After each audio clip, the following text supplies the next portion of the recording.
تو اس دوران اکثر ہم بچوں کو ایک چیز سکھاتے ہیں. وہ کیا سکھاتے ہیں؟ کہ جو چیز آپ کو اچھی لگے اس پر عمل کرو، کیونکہ جب تک اچھی نہ لگے تو بندہ عمل نہیں کرتا. اب اگر ہم بغیر بریک لگائے بچوں کے سامنے کچھ بھی کرتے رہیں، مثلا بچوں کے سامنے میوزک سنیں، بچوں کے سامنے نامناسب فلم دیکھیں، ماں جو ہے وہ اپنے بچوں کے سامنے نامحرم سے ملے، نامحرموں کے سامنے بے حجاب آ جائیں، بچہ اپنے لاشعور کے اندر بٹھاتا ہے یہ ساری چیزیں میرے ماں باپ کو اچھی لگتی. اور پھر جب وہ تقلید کے مرحلے سے نکلتا ہے بچہ یا بچی، اس وقت اگر پیرنٹس روکیں گے ٹوکیں گے بچے کو تو بچہ مڑ کے کہے گا کہ آپ نے تو مجھے جو اچھا لگے اس پر عمل کرنا سکھایا، آپ نے تو مجھے کبھی یہ نہیں سکھایا کہ مثلا فلاں چیز نہیں کرنے والی ہوتی. بہت ساری چیزیں جو ظاہراً آپ کے دل کو اچھی لگتی ہیں ہوا و ہوس کی بیس پر،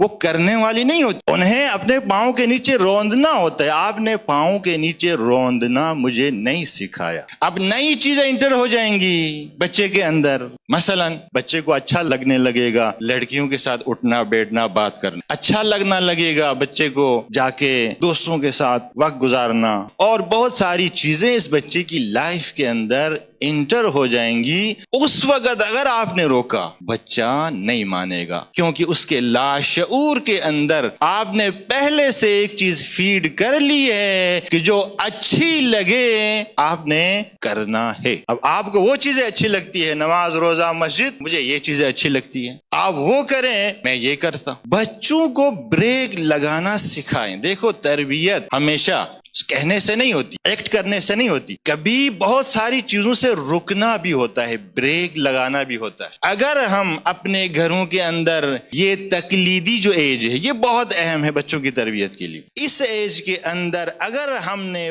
بریک لگانا سیکھا تو یہ پوری زندگی یہ بریک